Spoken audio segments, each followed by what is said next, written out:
পশ্চিমবঙ্গের হিন্দু বাঙালির অস্তিত্ব বিপন্ন।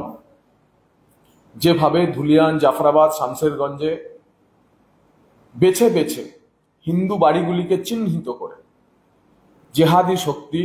আক্রমণ চালিয়েছে, হামলা চালিয়েছে, হরগোবিন্দ দাস, চন্দন দাসেদের মৃত্যু হয়েছে, তাতে এই বাংলাতেও হিন্দু শক্তি, হিন্দু বাঙালির অস্তিত্ব বিপন্ন আমরা তেমনই মনে করি। এবং মমতা বন্দ্যোপাধ্যায় শাসনকালে শুধুমাত্র জাফরাবাদ, ধুলিয়ান বা শামশেরগঞ্জ না, শুধুমাত্র এখনই যে হিন্দু বাঙালিকে নিজ ভূমে পরবাসী হয়ে মালদা থেকে মুর্শিদাবাদ থেকে মালদায় গিয়ে আশ্রয় নিতে হচ্ছে তা না, একদম শুরুর দিন থেকে দেগঙ্গা, বসিরহাট, ধুলাগড়, পাঁচলা, শক্তিপুর, ইলামবাজার, কালিয়াচক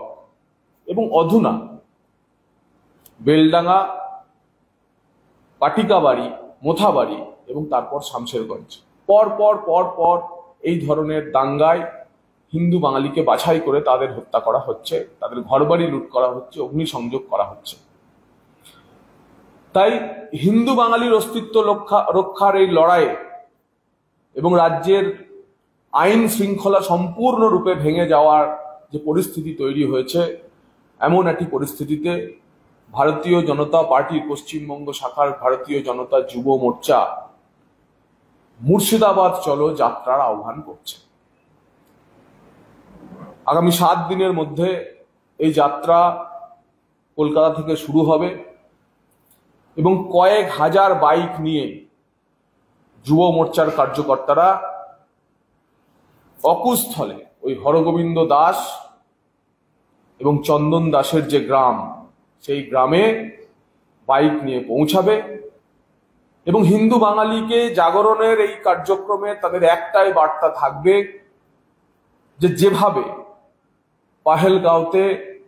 হত্যার আগে জঙ্গিরা ভাবেনি যে এই যে যাদের মারছি তারা বাঙালি না গুজরাটি, মারাঠি না ওড়িয়া, কন্নড় না তামিল, জঙ্গিরা যখন একবারের জন্য ভাবেনি সে ব্রাহ্মণ না ক্ষত্রিয়, বৈশ্য না শূদ্র, চামার না কায়স্থ, সদগোপ না তিলি, একমাত্র অপরাধ ছিল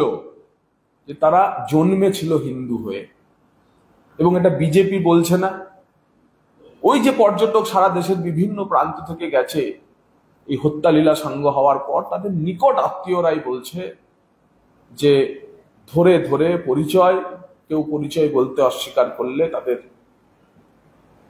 গোপনাঙ্গ দেখে তাদের হত্যা করা হয়েছে। আজ বাংলার বুকেও এর থেকেও যখন ভয়াবহতা রয়েছে,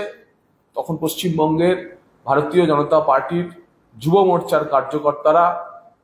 হিন্দু বাঙালিকে সচেতন করার জন্য এই যাত্রা, মুর্শিদাবাদ চলো যাত্রা ঘোষণা করেছে।